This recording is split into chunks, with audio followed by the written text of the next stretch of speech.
F'konferenza tal-aħbarijiet il-kellim l-laborista Leo Brincat esprima tħassib tiegħu għas-sitwazzjoni kritika li jinsoffja l-inċineratur tal-Marsa. Għalli minn tarif motu fil-Parlament jirriżulta li dan l-inċineratur ilu minn nhar is-Sibt li għadda wieqaf minħabba ħsara li ġarrab il-forn.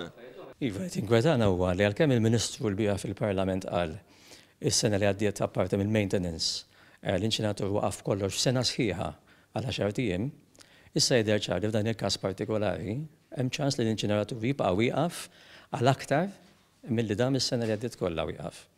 Jinkwetan aktar ukoll il-fatt li hemm indikazzjonijiet li dak li qed jiġri jista' jerġa' jiġri fil-ġejjeni qarib. Leo Brincat qal li dan il-waqfi mhux dovut għal manutenzjoni ta' rutina iżda minħabba ħsarat li żviluppaw. Dan wara li fil-forn beda jinħaraq ukoll skart industrijali u kimiku u mhux biss skart organiku kif kien oriġinarjament ippjanat.